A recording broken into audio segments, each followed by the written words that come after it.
세계 경제의 중심지 뉴욕.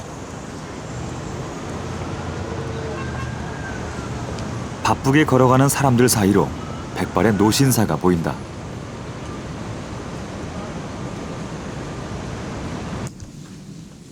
변호사 마크 워커. 1997년 겨울, 한국의 외환 위기가 찾아왔을 무렵 한국 경제의 중심에 서 있던 사람이다.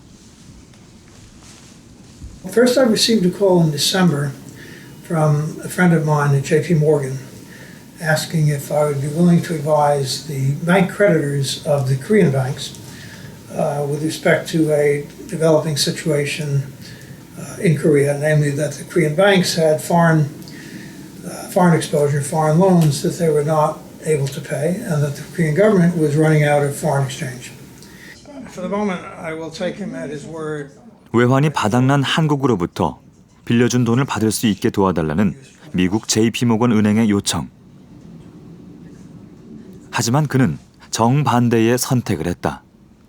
So I was a little bit intrigued by the call from J.P. Morgan, but I was not sure I really wanted to be on the creditor side. So I called my partner in our Hong Kong office, Jinduk Han, who had done a lot of work with the Korean government. And I said, Jinduk, I just received a call from J.P. Morgan. Why don't you see whether the Korean government would like us to help them rather than the creditors? 마크 워커 변호사는 94년 멕시코 금융위기 때부터 정부 입장에 서서 일해왔던 사람이다.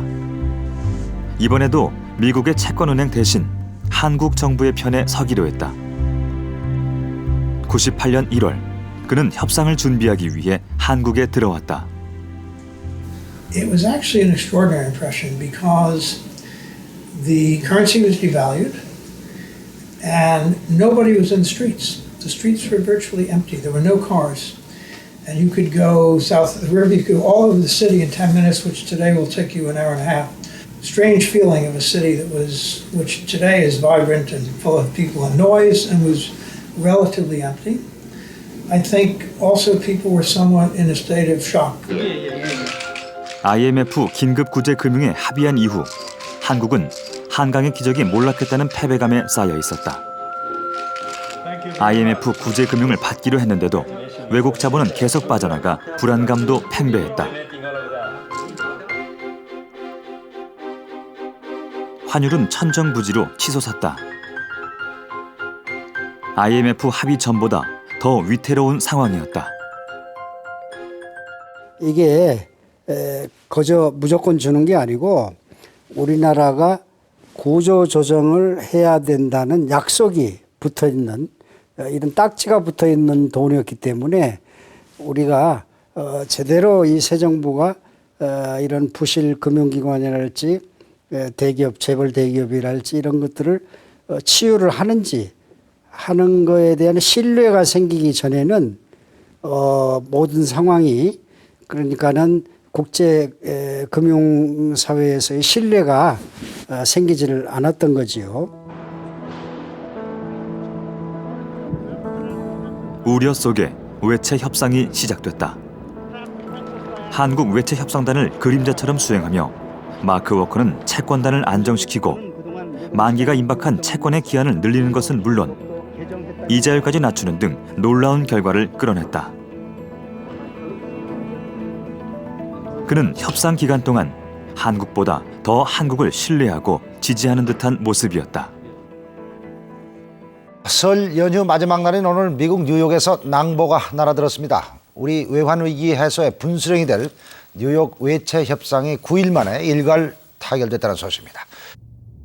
외채 협상 타결로 오늘 주식시장이 벌겋게 달아올랐습니다. 달러에 대한 원화 환율은 무려 163원이 떨어지면서 1,500원대로 마감돼 외환 시장의 안정을 예고했습니다.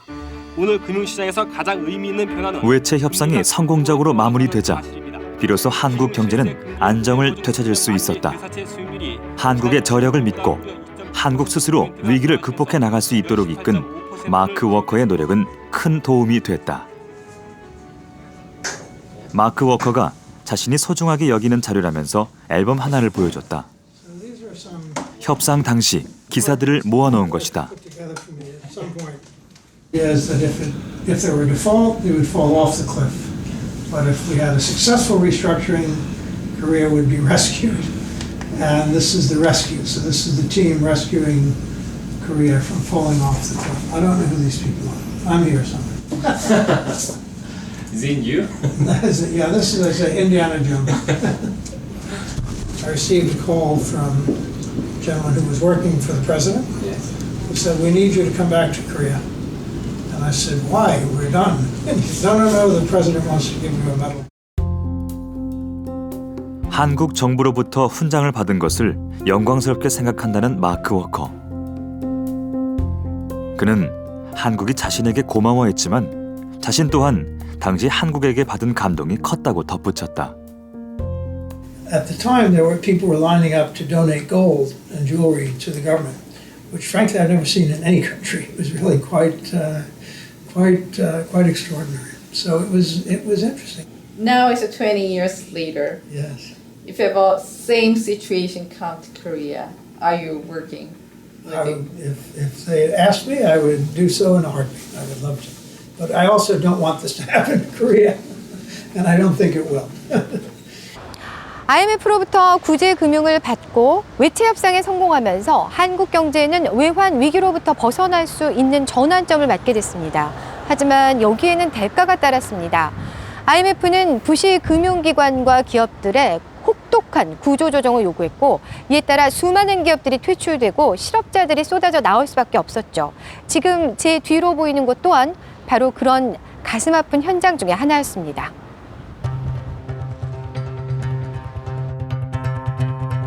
(1998년) 현재와 똑같은 모습의 건물에 걸려있던 간판은 경기은행이었다. 최우수 저축기관으로 선정되기도 했던 그 이름은 1998년 6월 마지막을 맞아야 했다. 은행은 망하지 않고 은행원은 가장 안정된 직업이라는 신화가 깨졌습니다. 12개 부실은행 가운데 5개 은행이 문을 닫게 됐습니다. 정상화의 가능성이 희박하다고 판단된 동화, 동남, 대동, 충청, 경기 등 5개 은행에 대해서는 오늘 이후 모든 영업을 정지하게 되며 은행 퇴출이라는 사상 초유의 사태. 그 순간을 누구보다 또렷하게 기억하는 사람들이 있다. 퇴출된 지 17년이 지났지만 꾸준히 만남을 이어오고 있는 전 경기은행 직원들이다. 가타부터 얘기는 없이 느닷없이 6월 29일 아침에 직원들이 출근하고 있는 과정에서 우리 은행원들이 우리 은행 지점에를 들어갈 수 없게끔 경찰들이 막고 있었죠. 어디로 나가는 얘기인가 앞길이 캄캄하고 야 이제 중산층으로 좀 살아온 것 같은데 야 이건 완전히 이제 나락으로 떨어지는구나. 참담했죠 사실. 뭐 브라질, 칠레, 은행원은 선망받는 안정된 직업이었다. 정년을 채우지 못할 거라고는 상상조차 못했다. 박승익 씨는 재직 시절 명함을 아직도 간직하고 있다. 제 마음의 고향이 이제 경기은행이라고 생각을 해요. 제가 이제 뭐 흔히 뭐 청춘을 바쳤다 그런 말씀을 많이 쓰잖아요. 그게 아주 평범한 말 같은데도요. 저도 와닿거든요. 제가 군대 제대하자마자 바로 이제 이 경기은행을 들어왔기 때문에 뭐 온 혼신을 다 바쳤고. 나도 여기 하나 가져온 게 있습니다. 옛날 이게 경기은행 영업부장할 때 부장 명패입니다. 인생에 이제 가장 꽃 같은 꽃 생활을 했지 그 이후에는 이런 기회가 없었습니다. 그 마지막 꽃 같은 생활을 추억을 영원히 가슴에 품고 싶어서 그냥 가지고 보물처럼 보관하고 있습니다. 선배님 꽃 좀 한번 만져봐봐요. 이들도 부실은행 퇴출이 IMF 구제금융을 받는 조건이었음을 안다. 그러나 선정 기준에 대해서는 할 말이 많다. BIS 비율, 즉 보유한 자기 자본에 비해 부실한 대출이 많은 걸 은행 탓으로 돌리는 게 억울했다. 그 당시 BIS 비율이 대동소이했었습니다. 그러면 지방은행은 대출 증가 비율의 80%를 중소기업에 대출을 해줘라 라는 것이 그 당시에 은행 감독원의 지침이었습니다. 그러면 중소기업들은 담보 비율이 미약해요. 하다 보면 신용으로 취급할 수밖에 없는 상황이에요. 저희들은 본의 아니게 정부 지침에 따랐는데도 불구하고 결국은 BIS 비율이 얕다 하는 그런 이중잣대 희생양이 된 것입니다. 네. 우리 은행이 없어지는 건 IMF 인해서 누군가 희생해야 된다는 것까지 이해하거든요. 누군가가 희생을 하더라도 그 희생당한 사람에 대한 야 정말 너희가 억울하게 희생됐다. 그렇지만 어떡하냐 IMF로 인해서 그랬으니까 미안하다. 뭐 그런 형식이라도 뭐가 있는 게 아니고 죽었던 사람들은 다 나쁜 놈이었고 저 후발은행으로 인해서 그 당시 덕을 봤던 은행은 착한 사람이었고 뭐 그런 식으로 이해가 되는 현실이 정말 이해가 안 가고 억울한 거예요. 경기은행은 한미은행에 인수됐다. 2,000명이 넘는 직원들 중 고용이 승계된 인원은 800명에 불과했다. 가족들을 영위했을 텐데 본의 아니게 이렇게 참 어려운 생활들을 하는. 진짜 저하고 같이 그냥 오랫동안 근무를 하던 사람이 그냥 하루 아침에 전화가 왔는데 어떻게 약 먹고 죽었다 이런 얘기를 들으면 야, 저 친구가 은행만 안 없어졌으면 정말 좀 성실하게 그냥 이렇게 살아서 이렇게 갔을 친구인데 은행이라는 게 없어지면서 또 은행이 없어진 게 저 친구가 무슨 상관이 있습니까? 너무 성실하게 근무했던 제뿐이 없는데. 나도 이제 아버님이 한 4년 전에 돌아가셨는데 그 은행을 잘 다니다가 가서 이거 우유 배달하랴 그냥 박스 들어오니까 그러니까 마음이 편치 않으신 거야. 그러다가 이제 돌아가시면서도 그렇게 불쌍한 거지 자식이. 근데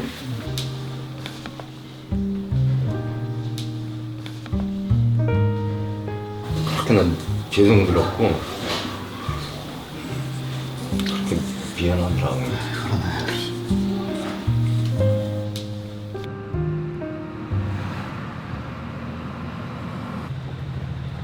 27살에 경기은행에 입사해서 퇴출 당시에는 영업부 차장이었던 민경호 씨를 다시 만났다. 그는 화물차 기사로 일하고 있다. 은행원 또 우유 대리점 또 가정 배송하는 택배 지금 여기 화물차 네 번째 직업이에요. 하루아침에 직장을 잃어버린 그는 이후 새벽 도로를 달렸고 숱한 계단을 오르내리며 물건을 날랐다. 그래도 할 일이 있었던 자신은 괜찮은 편이었다. 대다수 동료들이 그러지 못했다. 고등학교 다닐 때는 이렇게 IMF 인터내셔널 마니터리 펀드 그래갖고 국제통화기금 그렇게 외웠었는데 그게 나한테 현실로 다가와서 이렇게 많은 사람들한테 시련을 줄 줄은 몰랐죠. IMF로부터 구제 금융을 받은 대가는 혹독했다. IMF는 강력한 구조조정을 요구했다. 1997년과 98년에 문을 닫은 기업이 4만 개였다. 살아남은 기업도 정리해고를 단행했다. 1998년 실업자 수는 150만 명에 육박했다. 가장의 실직, 가족 모두의 고통이었다. 구제금융을 주는 IMF, 특히 그 뒤에 있던 미국 입장에서는 한국 정부에 아주 혼을 좀 내줘야 된다. 그래서 굉장히 가혹한 조건에 소위 IMF 이 구제금융 조건이 제시가 되고 우리로서는 그 당시 그것을 안 받아들일 수가 없었습니다. 2010년 당시 IMF 총재였던 스트로스 칸조차도 외환 위기 때 IMF가 한국에 요구한 조건이 지나치게 가혹한 것이었다고 인정할 정도였다. From what we did in Asia and from some mistake we may have done in Asia, not only in Korea. 그 당시가 잘 아시지만은 그 남유럽 외환 위기가 날 때 아니에요. 그때 이제 남유럽의 그 IMF 처방은 한국과는 전혀 달라요. 그러다 보니까 이 어찌 보면 이중잣대를 들이댔다는 이제 그 비판에서 자유스러울 수가 없었죠. 1998년 수많은 기업들이 문을 닫은 바로 그 해에 창립한 회사가 있다.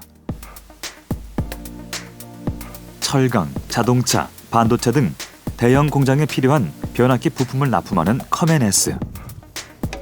큰 공장들은 잠시라도 전기가 끊기면 안 되기 때문에 이 부품이 필수적이다. 있던 회사의 유지도 힘들던 시절에 창립을 하게 된 배경에는 IMF가 있었다. 저희 회사는 그래도 대기업군이었는데요. 당시에 이제 기아자동차, 한보제철 뭐 이런 쪽에 그 연쇄적인 어려움으로 인해서 외환위기 때, IMF 때, 그래서 그 당시 연쇄적으로 부도가 난 거죠, 말하자면. 참 아무 준비가 안 된 상태에서 그 퇴직금도 못 받고 나와서 시작을 해야 되니 정말 난감했죠. 안정된 직장이라 생각했던 탄탄한 중견기업의 부도. 16년차 부장으로 한창 일에 몰두하고 있을 때였다. 막막한 상황이었지만 오히려 오기가 생겼다. 그래, 이거보다 IMF 당시에 이거보다 더 어려운 경제 그 여건은 없을 것이다. 한번 해보자. 라고 이제 시작을 하게 됐죠. 이 대표는 자신과 함께 일하던 부원 5명을 데리고 회사를 차렸다. 박봉을 마다 않고 따라와준 직원들은 든든한 우군이었다. 처음에 제가 종이 쪽지 메모지를 하나씩 다 주고 써내라고 그랬습니다. 본인이 생활하는데 한 달에 최소한 얼마가 필요하냐. 그렇게 해서 다 받아서 그 자리에서 다 공개를 해보니까 기존에 직장에서 받던 거에 한 절반 수준이면 충분하겠다 하는 그런 걸 다 써내서 그래 한번 이거 가지고 시작을 해보자. 직원들이 고통을 나눠 가져 회사를 시작할 동력이 마련됐다. 신뢰해준 직원들이 고마워서 이 대표는 열심히 뛰었다. 월급의 절반이라도 받을 수 있다는 희망에 직원들도 최선을 다해 일했다. 회사는 하루가 다르게 성장해 관련 분야에서 독보적인 위치를 차지한 탄탄한 기업으로 거듭났다. 매년 작년보다는 그 전년도 이렇게 해서 하여튼 새롭게 항상 더 좋은 그런 걸 보였습니다. 그러니까 전년도보다는 작년도가 좋았고 또 작년보다는 저는 금년이 더 좋을 것이다 라고 생각을 하고 이제는 예전 회사의 부도로 암울했던 당시를 웃으면서 말할 수 있게 됐다. 자신을 믿고 고통 분담을 해준 직원들. 막막했던 상황에서 함께 일할 기회를 만들어준 이 대표. 서로에게 너무나 고마운 사람들이다. 합격 축하한다고 출근했으면 좋겠다고 해가지고 출근을 해가지고 사무실에서 근무를 하면서 이렇게 사무실 분위기를 보고 있는데 몇 천억이 왔다 갔다 하고 돈이 모자라고 막 이런 얘기가 막 오고 가고 하면서 갑자기 입사한 지 일주일이 됐는데 IMF가 터진 거예요. 한보 철강이 부도나면서 막 그 스토리가 그 TV에서는 막 부도 났다 그러고 주위에서는 너네 회사 괜찮냐 그러고 막 그런 상황이 있었는데 정말 입사하고 나서도 황당한 그런 일이 있었는데 그래도 끝까지 뭐 그 새로 입사한 그 신입사원을 버리지 아니하시고 이렇게 신이 이제 그래도 뽑았으면 책임을 져야 되고 당시에는 우리는 그 부서장이 인터뷰를 해서 뽑았어요. 그렇게 하면 같은 직원이 되고 그랬는데 일주일 열흘 만에 뭐 저거 했다고 집으로 보낼 수도 없는 거고 근데 굉장히 성실했어요. 굉장히 성실했고 날 닮아서 술을 못 마셨고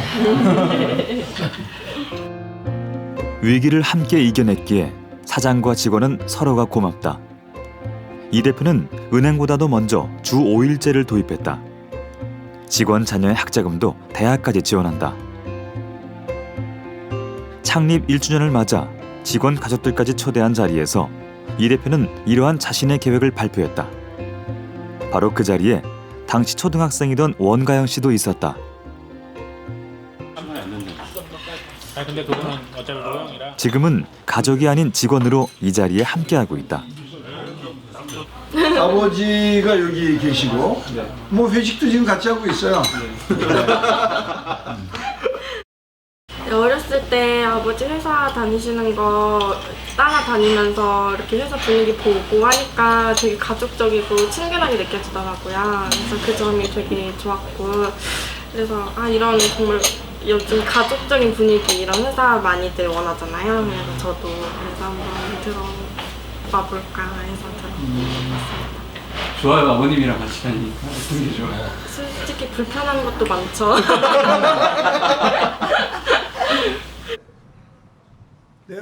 며칠 뒤 대학교 강의실에서 이우헌 대표를 다시 만났다. 일주일에 2번씩 경영학과 학생들에게 자신의 노하우를 전하고 있다. 16년의 직장 생활, 부도, 그리고 창립. 그의 지난 시간들은 생생한 교과서다. 항상 뭐 누구든지 어렵다는 얘기는 많이 합니다. 좋다는 얘기보다는 어렵다는 얘기를 하는데 그 어려움은 결과적으로 새로운 무언가를 만들 수 있는 그런 거라고 저는 항상 생각을 합니다. 그래서 어려울 때 저는 시작을 했기 때문에 어려움은 곧 나의 시작이다. 저는 이렇게 생각을 하고 있습니다. 이곳은 첨단 정보통신 기술을 체험할 수 있는 전시관입니다. IT 강국 코리아의 면모를 확인할 수 있는데요. 기업이 구조조정을 하고 허리띠를 졸라매면 비용을 줄일 수는 있습니다. 하지만 수입을 늘릴 수는 없겠죠. 그래서 IMF 당시 대한민국에는 무엇보다 새로운 성장 동력이 필요했습니다. 그때 가능성을 보인 분야가 정보통신 기술, 바로 IT였습니다. 1998년 6월 김대중 대통령이 빌 게이츠와 손정희를 만났다. 김대중 대통령은 취임사에서 이미 대한민국을 세계에서 가장 컴퓨터를 잘 쓰는 나라로 만들겠다며 IT 코리아의 비전을 밝힌 바 있었다. 회동 자리에서 대통령은 한국의 경제위기 타개책이 뭐겠냐고 물었고 두 사람은 초고속 인터넷이라고 답했다. 이후 정부는 관련 산업을 적극 지원했다. 전 세계적으로 IT 붐이 불었고 우리나라도 상당히 그 IT 산업의 기본 인프라가 돼 있었기 때문에 경쟁력이 있었어요. 그때 그래서 우리가 얘기했던 구호가 우리나라가 산업화에는 늦었지만은 정보화는 앞서간다. 이런 그 캐치프레이즈를 갖고 있었거든요. 공교롭게도 그 무렵 세계는 새로운 밀레니엄 시대를 앞두고 Y2K 비상이 걸려 있었다.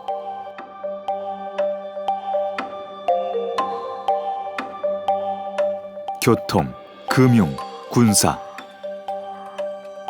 수많은 분야가 디지털로 움직이고 있는 시대에 1999년에서 2000년으로 앞글자가 바뀌면 커다란 혼란이 야기될 거라고 다들 불안해했다.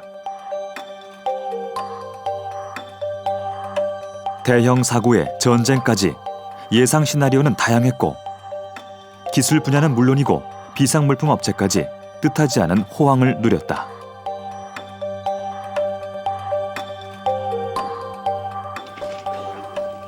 우리나라도 예외는 아니었다. 선서! 상호 긴밀한 협조로 K119 기술 지원단 자원봉사 Y2K 상황실이 마련됐고 국민 대처 요령도 배포됐다. 결국 해프닝으로 끝났지만 무의미했던 것만은 아니었다. 미국만 해도요. 미국 정부가 그 당시에 $1,000억 풀어갖고 이제 밀레니엄 버그 잡는데 썼고요. 전 세계적으로 수천억 달러가 거기에 투입이 됐죠. 근데 결과는 보니까 2000년이 되고 나니까 아무 일이 없어요. 그러니까 야 이게 누가 사기친 거 아니냐. 뭐 이렇게 되고 참 허탈하게 끝이 났는데 이제 그 와중에서 엄청난 인력과 돈이 Y2K 잡는데 투입이 되다 보니까 이 IT 산업이 한 단계 업그레이드 하는데 분명히 도움을 줬고요. 의도적인 산업 육성 정책과 의도하지 않은 요인까지 더해지면서 IMF 이후 IT 산업은 타 분야에 비해 높은 성장률을 기록했다.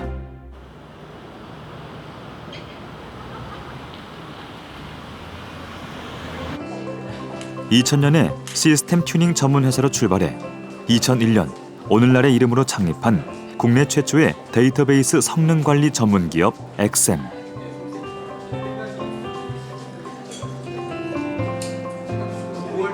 관련 업계 국내 1위로 지난해에는 미국 지사까지 설립했으며 조만간 코스닥 상장도 예정돼 있다. 2000년대 이후 IT에 대한 과도한 투자가 비판의 대상이 되고 벤처 열풍의 거품이 꺼지는 변화의 시기도 현명하게 극복한 우량 IT 기업이다. 그거는 뭐 저희 회사 제품이 뭐 국내 대기업들이 다 쓴다고 하면 이미 이제 그걸 수입을 대체한 거죠, 사실. 저희 회사가 이제 이 소프트웨어를 만들 당시에 이제 미국계 제품들을 다 쓰고 있었죠. 저희 경쟁사들은 이제 대부분 해외 경쟁사들은 거의 없어졌어요. 한국에서는 대부분 철수했거나 굉장히 작은 규모로 남아 있어요. 데이터베이스 상의 문제 외에도 최근엔 인터넷의 작동이 느리거나 어떤 장애가 발생했을 때 그것을 분석하고 해결하는 전문 지식까지 갖추고 소프트웨어 판매와 컨설팅을 병행 중이다. 이 화면은 이제 기업의 많은 데이터베이스를 동시에 모니터링하는 이제 화면인데 여기 빨갛게 된 데이터베이스 서버가 이제 문제가 있다는 것을 얘기하는 이제 화면입니다. 그래서 요 하나의 문제가 생긴 데이터베이스 서버에 대해서 자세히 보려면 이제 이걸 클릭하면 그 하나의 데이터베이스에서 이제 상세한 상황에 대해서 모니터링할 수 있는 이제 화면이 나오게 됩니다. IT 산업의 가능성을 본 정부는 자금 지원을 아끼지 않았고 다양한 인증 제도를 실시해 국산 제품의 경쟁력을 높여줬다.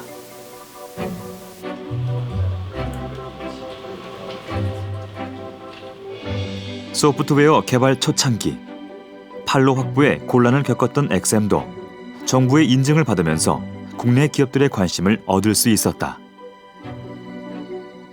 그런 국가의 여러 가지 소프트웨어 인증 제도라든가 벤처 장려 정책이 이제 도움이 많이 됐어요. 그래서 저희는 이제 자금보다는 그런 이제 그런 인증이라든가 그런 효과를 많이 봤죠. 소프트웨어 산업은 인건비가 곧 제품 개발비다. 그렇다고 기술 개발에만 몰두해 사람을 잊으면 벤처 열풍 당시 이직이 빈번했던 것과 같은 결과를 낳을 수 있다. 회사의 성장에 가장 크게 기여한 것은 엔지니어다. 이를 알기에 엔지니어가 행복한 회사를 꿈꾼다. 야, 엔지니어가 행복한 게 뭐냐? 엔지니어는 지식에 몰입하고 그 지식의 성취로부터 뭔가 나오는 결과물에서 한호하는 사람이거든요. 자기가 만드는 것에 혼을 다하거든요, 사실은. 사실은 뭐 IMF나 뭐 벤처 거품이나 이런 건 상관없이 가장 근본적인 것에 충실한 것이 결국은 남는 세상이 된 것 같아요.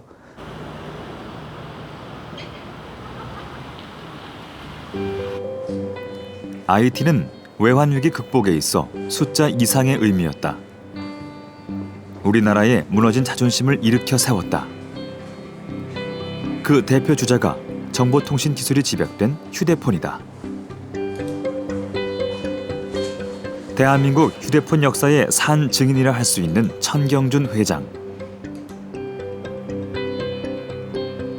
한국공화 한림원이 선정한 대한민국 100대 기술과 주역에 휴대폰 제조 기술로 주역이 된 인물이다. 그는 제품을 개발하는 과정에서 130개 이상의 특허를 냈다.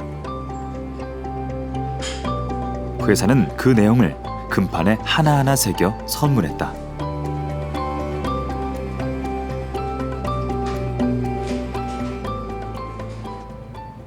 한 건 한 건 옛날 고심을 하면서 새로운 기술을 개발하고 그 개발된 기술을 특허냈던 추억이 납니다. 그런 특허들이 다 기반이 되고 기술이 기반이 돼서 오늘날 한국의 이동통신이 이 정도 강국이 된 데 대해서 참 뿌듯한 행복감을 느낍니다. 90년대 초반부터 우리나라에도 휴대폰 산업이 발전하기 시작했다. 하지만 주로 국내 시장을 두고 시장을 선점했던 외국 업체들과 경쟁하는 수준이었다. 하지만 외환 위기를 거치면서 휴대폰 산업은 PC 같은 정보화 기기를 제치고 수출 효자 상품으로 거듭났다. 아직도 보완하고 계시네요. 천경준 회장과 그가 이끌었던 개발팀 팀원들에게 휴대폰은 제품이 아니라 하나의 작품이다. 땀을 흘렸겠어요? 그들이 신제품을 개발할 때마다 겪은 우여곡절들이 지금도 생생하다. 휴대폰을 뜯고 던지고 물에 빠뜨리고 냉장고에 넣었다. 심지어 자동차로 밟고 지나가기도 했다. 휴대폰이 과연 통화 잘 되는지 시험하느라고 전국을 다니면서 다 시험하는데 산에 가서 어떤 사람이 계속 전화를 하니까 저 간첩 아니냐 이래서 누군가가 주민들이 신고를 하는 거지. 경찰이 와서 당신 경찰서 갑시다 이래서 이제 신원조회를 해봐야 되는 거지. 브랜드 이미지는 미약했지만 기술력만큼은 2000년대 초반에 이미 세계적인 수준이 됐다. 이를 가능케 한 것은 대한민국 엔지니어들의 열정이었다. 올해는 휴가 갈 생각 마라. 이제 각오를 남달리 해주시더라고요. 그래서 근데 그 해만 그랬으면 됐는데 제가 4년 동안 월차 하나 못 샀어요. 크리스마스를 끼고 연말에 제가 휴가를 냈어요. 근데 회장님 몰래 냈습니다. 인사부서에 얘기하고 몰래 냈는데 다음날 불려 나왔습니다. 한 20몇 명밖에 안 되는 인력이 한 명 빠져면 개발이 중단이 돼요. 그래서 신혼여행에 갔는 사람을 이틀 만에 불러서 빨리 올라오라고. 뭐 신혼여행 그렇게 오래 가 있냐 그러고 불러 올라와서 그렇게 만든 게 애니콜입니다. 화면이 컬러가 되고 숫자를 누르지 않고도 단어만 말하면 통화가 되는 첨단 기술들이 세계를 사로잡았다. 새로운 것을 추구하는 국내 시장의 특징이 세계 경쟁력을 높여줬다. 디지털 기술은 사실은 타이밍 사업이거든요. 일본이 아날로그에 때 잘했는데 디지털 오면서 잘 안 되는 것처럼 이 사람들은 타이밍을 못 맞춘 거죠. 우리가 잘한 이유는 기술도 우리가 개발을 잘 했지만은 하나의 목표를 두고 그걸 타겟을 해가지고 빨리 개발을 했다고 봐야 되겠죠. 그래서 그게 하나의 큰 성공 요인이라고 보고 있거든요. 이곳은 외환 매매가 이루어지는 한 은행의 딜링룸입니다. 하루에만도 100억 달러 이상의 거래가 이곳에서 이루어지는데요. 100억 달러면 10조 원이 넘는 규모죠. IMF 당시 바닥을 쳤던 외환 보유액이 가파르게 증가하면서 2015년 4월 말 현재 3,699억 달러, 세계 6위 수준이 됐다는 기사도 얼마 전 나왔습니다. 지난 18년 동안 도대체 무슨 일이 있었기에 이런 변화가 가능했을까요? IMF 실현에 맞섰던 또 하나의 열쇠, 글로벌 정책입니다.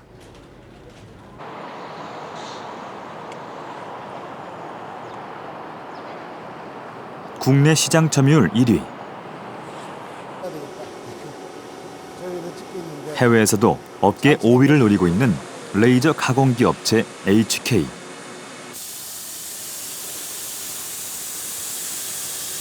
강력한 에너지를 가진 레이저 광선을 비춰 금속이나 목재, 플라스틱 등을 절단, 용접, 천공할 수 있는 산업용 장비를 생산한다.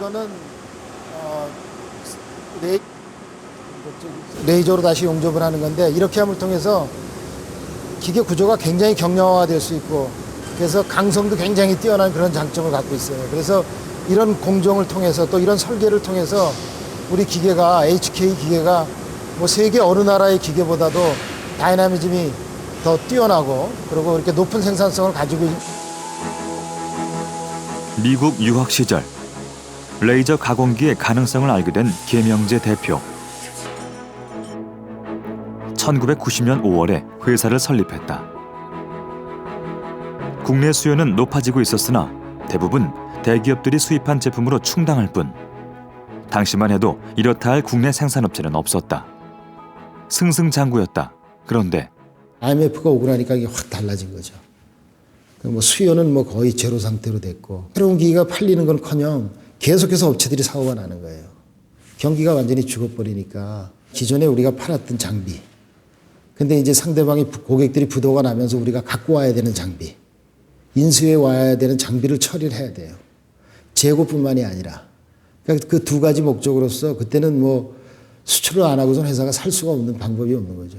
그래서 무조건 미국으로 나갔던 겁니다. 생산이 멈춰버린 공장에 반품된 제품들만 가득했다. 자리를 차지한 대형의 고가 제품 처리가 급선무였다. 국내 시장이 어렵다면 답은 뻔했다. 저희는 네거티브 시스템이라는 걸 도입을 했습니다. 그건 뭐냐 하면 안 되는 거 빼놓고 무조건 된다. 우리하고 유사한 기계를 파는 회사들을 전화를 해서 뭐 약속이 되거나 안 되거나 그냥 찾아가는 경우도 있고 그런 식으로 해서 미국에 거의 전역을 다 돌았다고 보시면 될 것 같아요.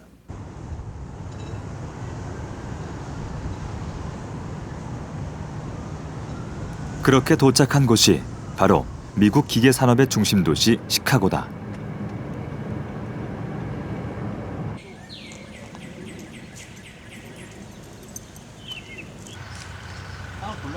일행 중에는 당시 입사 2년 차였던 김영인 이사도 있었다. 섹션에 하나씩 있으니까 고추가 국내에서 못 판 물건을 미국에서 팔아야 하는 임무. 쟤 완전히 못 잡겠다고. 영어도 잘 못했고 결혼도 앞둔 상황이었다. 야, 이걸 어떻게 해야 되나. 한국에서 설치하는 것도 힘든데 말도 안 통하고 가본 적도 없고 그런 상황에서 그걸 하자니 한마디로 정말 앞이 깜깜했죠. 아무것도 안 보였고 그때는 잘 모르겠는데 가고 싶다라는 생각도 많이 있었고요. 그다음에 또 주변의 친구들이나 이런 들어보면은 이제 그때 이제 많이 정리해고들이 많이 됐었잖아요. 그러니까 솔직히 이런 기회를 통해서 해외를 나가는 게 내 스스로한테도 도움이 되지 않겠느냐라는 생각이 많이 있었어요. 인지도가 없어 판매는 쉽지 않았다. 전시회에 참가해 제품을 홍보하고 좋은 딜러들을 물색했다. 안 되는 것 빼고는 다 된다는 네거티브 시스템은 이렇게 고비고비마다 빛을 발했다. 김영인 이사는 첫 거래 순간을 잊지 못한다. 12시간 정도 운전해가지고 그 업체에 도착을 했어요. 그래서 한 3주 정도 머무르면서 이제 그쪽 분야는 제가 이제 자신 있는 분야였었잖아요. 근데 그것도 이제 제가 좀 잘못 생각했던 거였던 중에 하나가 말이 안 통하잖아요. 그러니까 제가 필요한 건 이건데 이거를 표현을 하자니 저쪽 그 캐나다 쪽의 고객분이 이해를 잘 못하시는 거예요. 그래서 뭐 손짓 발짓 다 해가면서 그다음에 옛날에 배웠던 영어 같은 거 막 써가면서 오늘날 HK 제품은 미국 각지로 팔려나간다.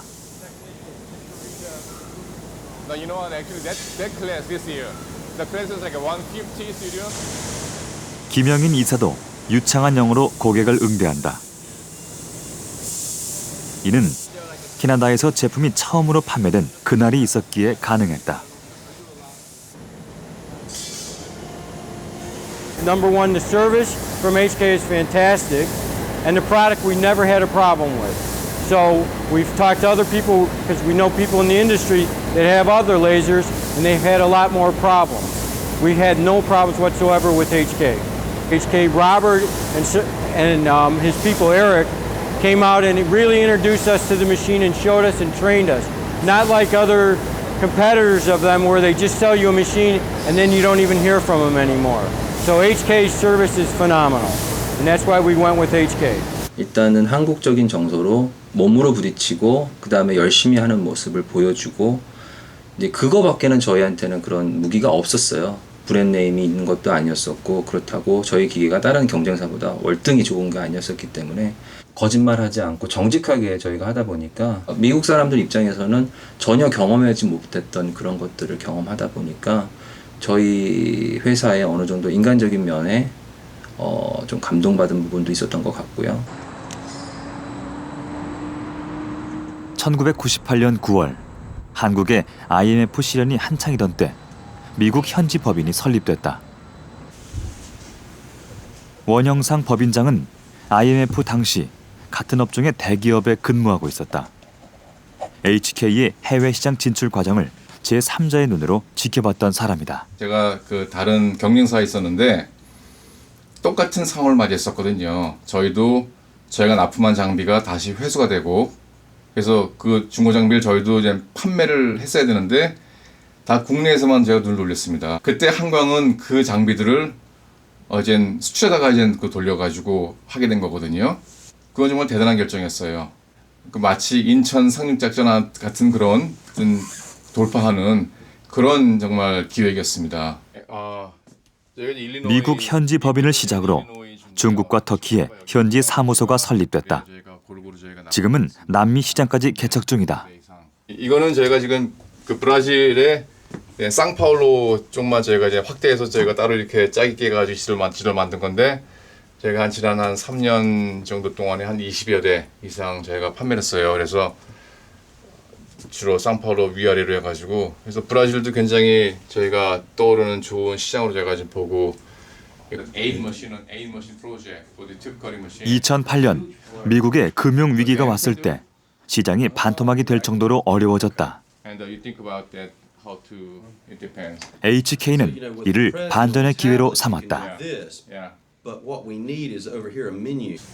And so when I saw that, I thought, no matter what, this company is going to grow and do well because of the people. So for me, it's always been very positive. Even though maybe they had a really difficult time during the 97 period, I just felt like the growth with the company was going to happen. 서울의 한 면세점. 이곳에 입주한 한 화장품 브랜드 매장의 북새통이다.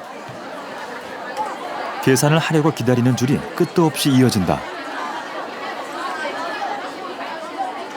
제가 처음에 입사했을 때는 매장이 저쪽에 구석에 되게 작게 있었는데 그 사이에 이제 고객 수가 늘면서 2번 확장 이전을 했어요. 장사 너무 잘 되니까 고객님들이 줄도 너무 길게 서고 그래가지고 불편하시다고 해서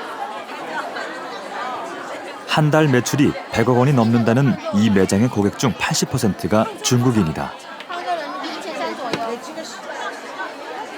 항저우에서 온 이 고객은 중국을 출발할 때부터 이곳 방문을 벼르고 있었다고 한다. 非常受欢迎，包括我身边有很多小姐妹一直都用这个。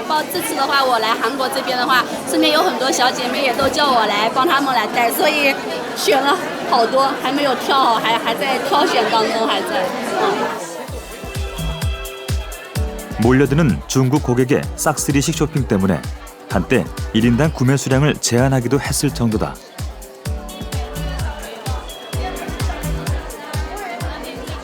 그게 이제 워낙 많은 고객님들이 한꺼번에 많은 물량을 사가다 보니까 이제 다른 분들이 못 사가시는 경우도 있어요. 그래서 이제 그런 거를 좀 방지하려고 저희가 이제 약간 너무 많이는 못 사게 이렇게 한 적이 있었고요.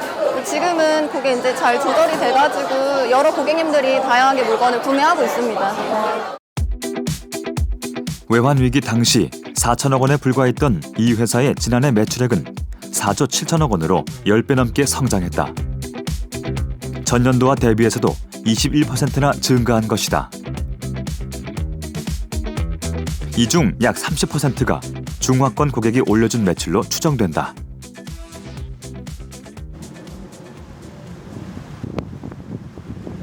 (1945년 9월) 한국 최초의 화장품 회사인 태평양 화학공업사가 창립됐다.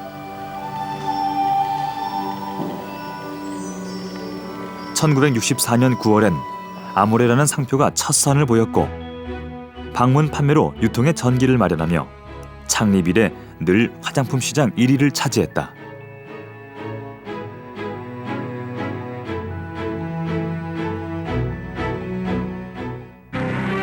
하지만 90년대 당시 다른 재벌들처럼 화장품과 관련 없는 분야로 사업을 다각화하면서 위기가 찾아왔다.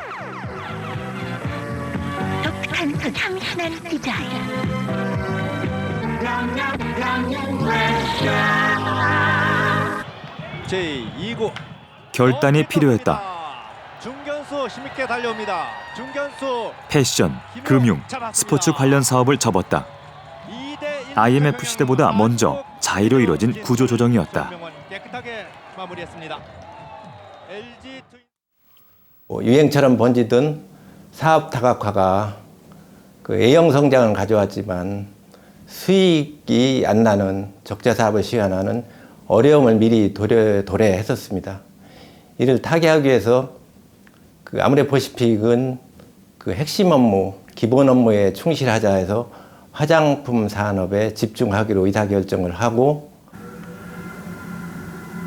화장품 사업에 집중하면서 아모레퍼시픽은 해외 시장 진출에 적극적으로 나섰다.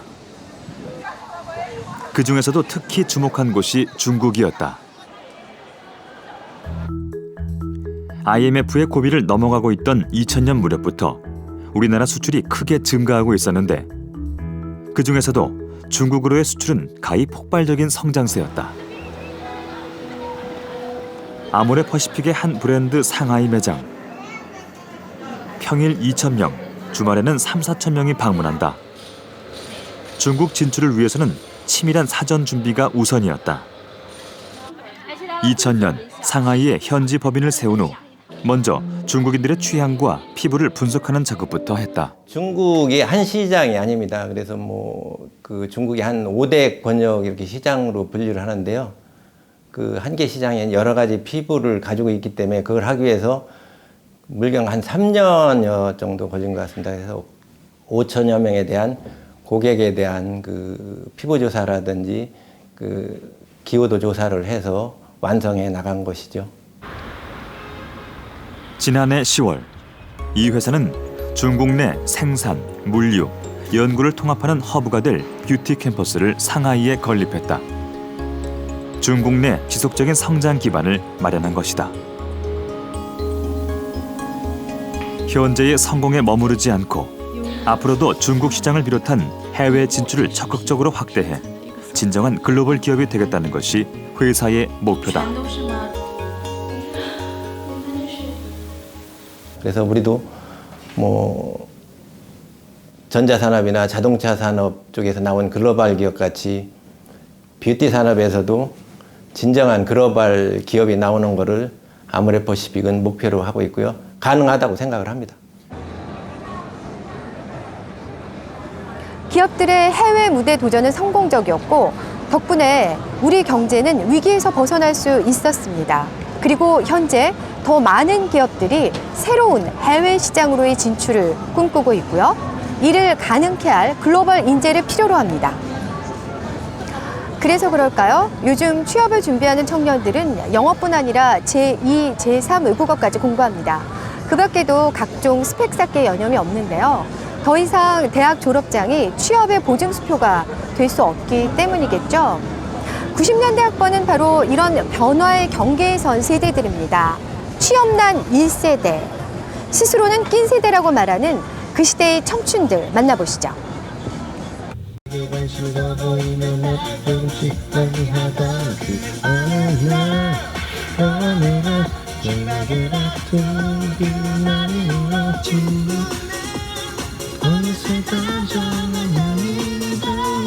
요즘에 유행하고 있는 90년대 잘못된 만남을 들으면 잘못된 만남을 딱 들을 때마다 항상 대학교 때 제 기억에는 대학 1학년 때 MT 갔던 게 기억이 나고 그때 MT에서 이 잘못된 만남 노래 들으면서 동기들이랑 같이 막 춤추면서 놀았던 것도 기억나고.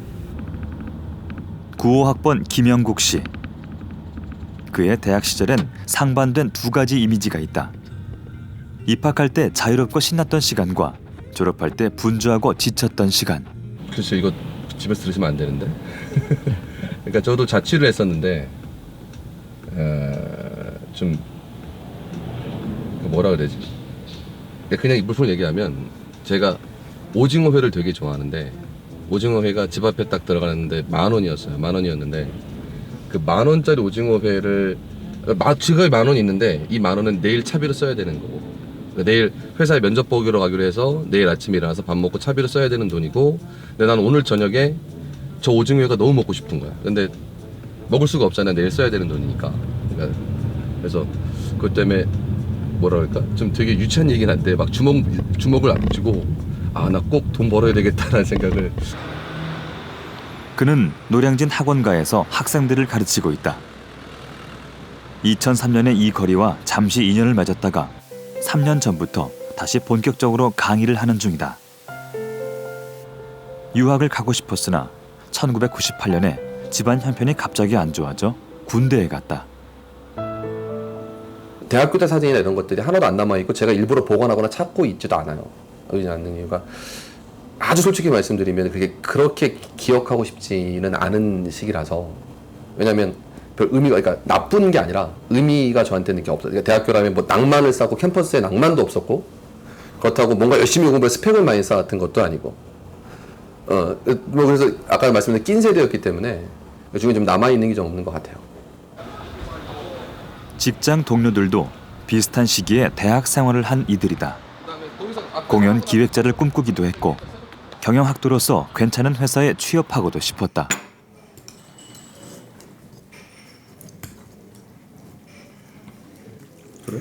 김영국 씨는 영화 감독을 지망했다. 극장 가서 영화 거의 진짜 한 일주일에 2편은 기본으로 봤던 것 같아요. 그때 아직 단성사 있을 때. 네, 단성사랑 서울극장 있을 때. 피카디리 있고. 네. 학교 그 앞이니까 계속 보러 다녀야 돼요. 영화 감독하고 실제로 막 아카데미 같은 것도 아니고 뭐 시나리오도 써보고 했다가. 그렇게까지 구체하게 했어요? 했어요. 했었어요. IMF는 청춘들에게서 꿈을 빼앗았다. 과외, 서빙, 판매, 배달, 건설 현장 일용직. 아르바이트를 하느라 꿈꿀 시간조차 없었다. 그 전에 그러면 영화 했었던 거 뭐 이거는 전혀 이어지는 게 전혀 생각 안 들었어요. 전혀 생각 안 들고 빨리 어떻게든 돈을 벌어야 되겠다라는 생각밖에 없어요 그때. 그러니까 뭐 이렇게 막 내가 꿈을 잃어버렸다에 대한 무슨 상실감 이런 것도 없고 급해 죽겠는데 그 뭘 잃어버릴 때 이게 없었어요. 급하니까.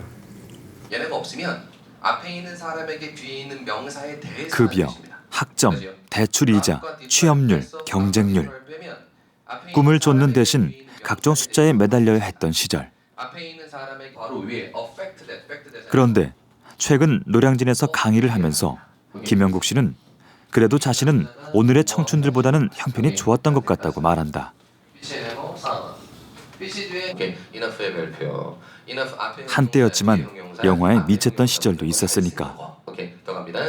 오늘의 청춘들은 애당초 그런 마음조차 품지 못하는 게 아닌가 싶다.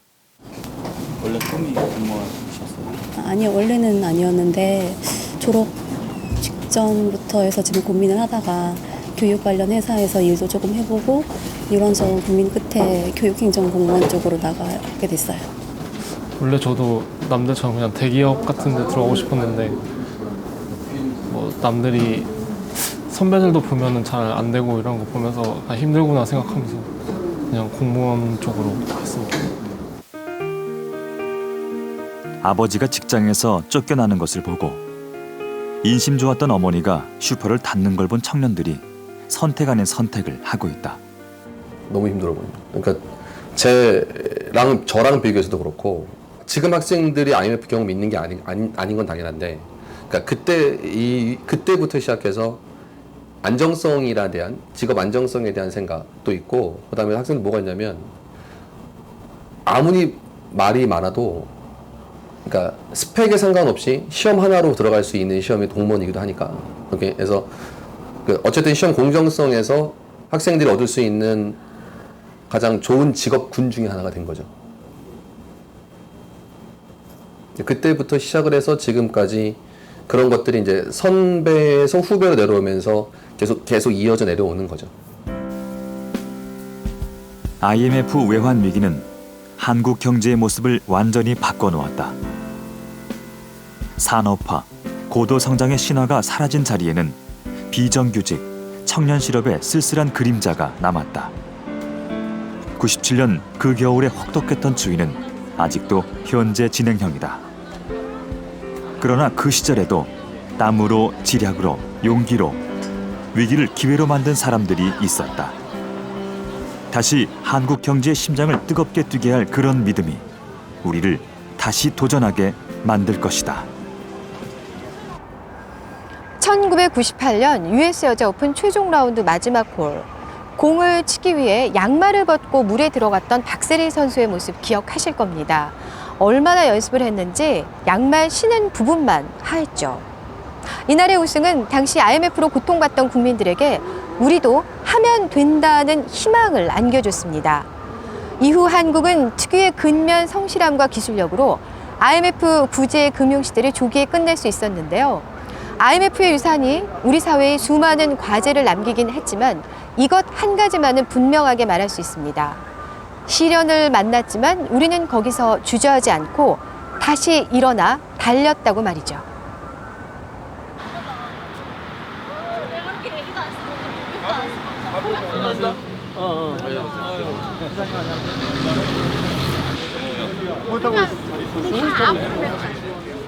경영 직원으로서 참 안타깝고 가슴 아픈 이야기들 서로 하면서 그래도 참고 우리가 그렇게 나가자.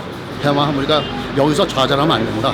그렇게 나가서 우리가 10년, 20년 뒤에 그래도 떳떳하게 사회에 한 몫을 할 수 있게끔 우리는 이렇게 살아서 성공해서 하여튼 살아남았다라든지 성공했다라든지 그런 걸 한번 보여주고 싶었습니다. 어디 병원에 가 있는 거예요?